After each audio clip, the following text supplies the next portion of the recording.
those of you who are new to my channel, my name is Bankole and welcome to my channel. And for those of you who've been here, welcome back to my channel. In today's video, I will be sharing with you guys all the books that I read in June. I can't believe June is over. That's crazy. We're about to start a new month, a new read and go, and I'm so excited. But anyway, I read a total of 10 books in June, and June has been my best reading month. I don't think I've ever read 10 books. I think max has been 3, 4, actually no, 8 books. Last time was 8 books and this time it's 10. My goal was 11, so I was 1 book down because I went into a tiny slump. But anyways, I have some pretty good varieties here. Anyways, with that being said, let's get started because we got a lot of books to get through.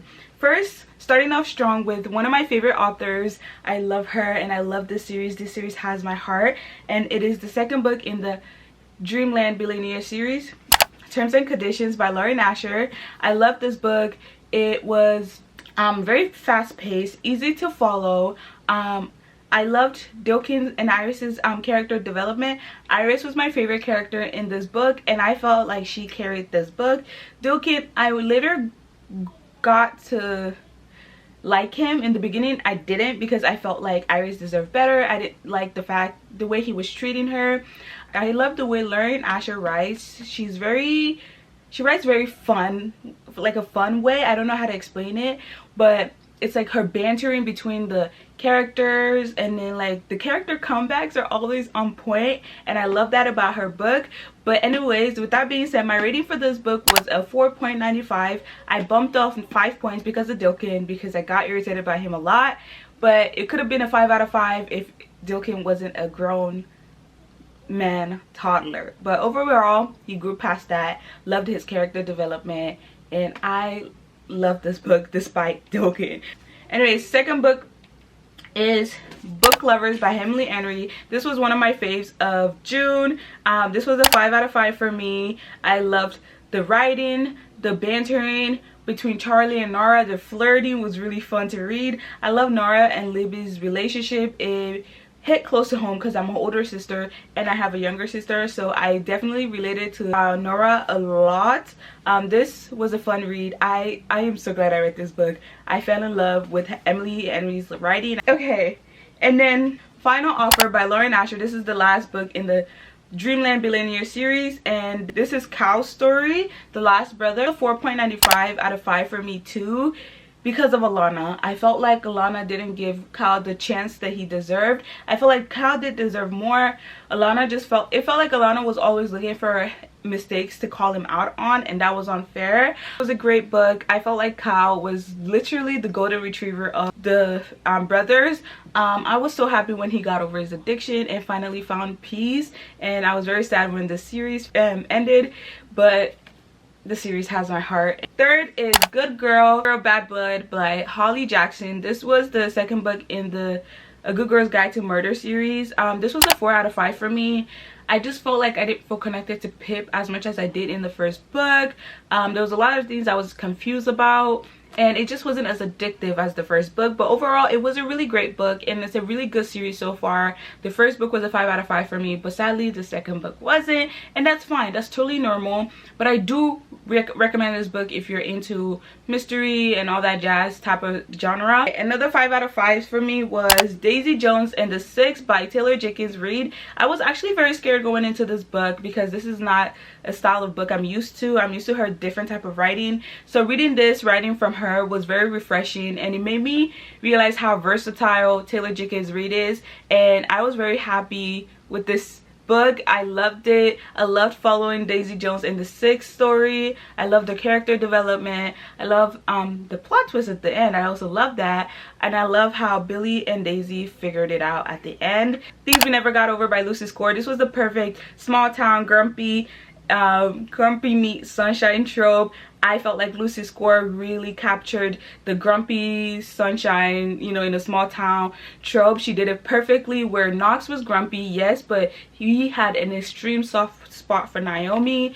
His character development was one of my favorites, and Naomi's character development was also my favorite. I love the way she threw Wayla into there, because I felt like Wayla really helped Knox and Naomi grow into the person that they are.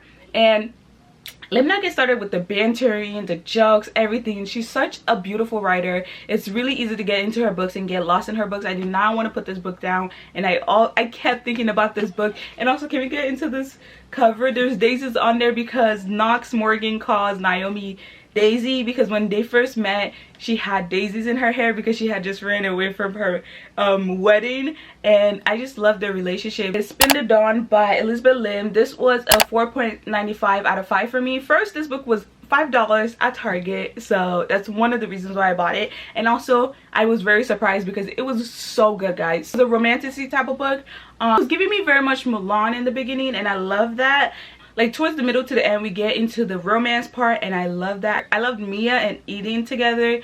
Elizabeth's writing is very easy to follow. It was very easy for me to build the world because it wasn't too complicated, but like it was still magical. I love this book. I wish it was a 5 out of 5, but I just didn't agree with the end, so I bumped off 5 points from it. Overall, it is a great book. Okay, next book is King of Wrath by Hannah Hung. This was a arranged marriage trope, enemies to lover trope, and I really loved it, but towards the middle to end it felt like it was dragging, so I had to bump off a few points from it because it just felt kind of repetitive as we got on to the point where I kind of wanted the book to be done.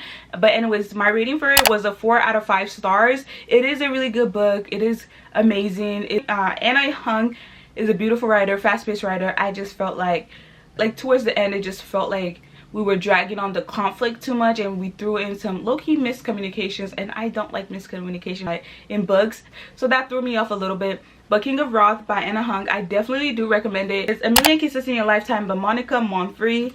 This was a 4.5 out of 5 for me. I had to think about that. It was a fun read. It was a really fun read, but there was a lot of things where I was just like, huh, that is weird and cringy. This book involved Lollipop. I was very much concerned but intrigued because I was like, why would you put that in a book? But anyways, whatever floats your own, floats your urn. But it is a really great book. I think Monica Monfrey did her thing with this book. She deserves her flowers. It was really fun. Loved Crew, loved following Crew and Warren's relationship and their character development. Warren was, I'm definitely saying her name wrong. Warren was definitely giving me Blair Waldorf, but more innocent, and I love that.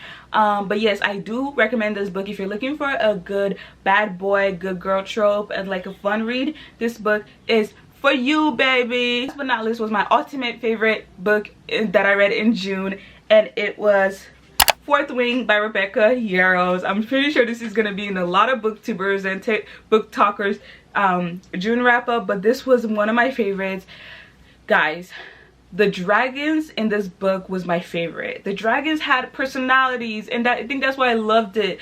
It was very easy to read, very fun and addictive. I think because she gave the dragons characters, it made it even more intriguing to read. I loved following Violet and Zenden's story. I love that they went from enemies to lovers. The way they went from enemies to lovers was so cute. Oh my god, I loved it. I was like in awe reading this book. I think in the beginning it was kind of slow. I'm not gonna lie, in the beginning I wasn't really into it because this was my first fantasy book, but when I got towards like almost to the middle, it started picking up, and I'm like, oh wait, oh we're getting juicy, we're getting good, tell me more.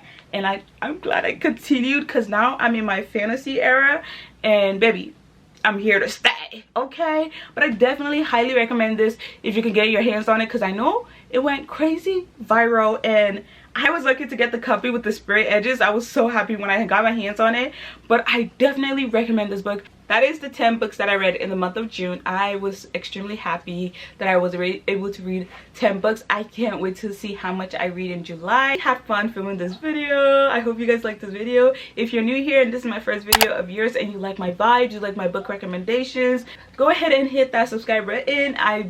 I promise you, you won't regret it. We're on the road to 1K. Oh my god, I can't wait. So yeah, I hope you guys have an amazing day. If you're watching this during the day or at night, have a good night. And I'll see you guys in my next video. Stay beautiful, stay blessed. Bye.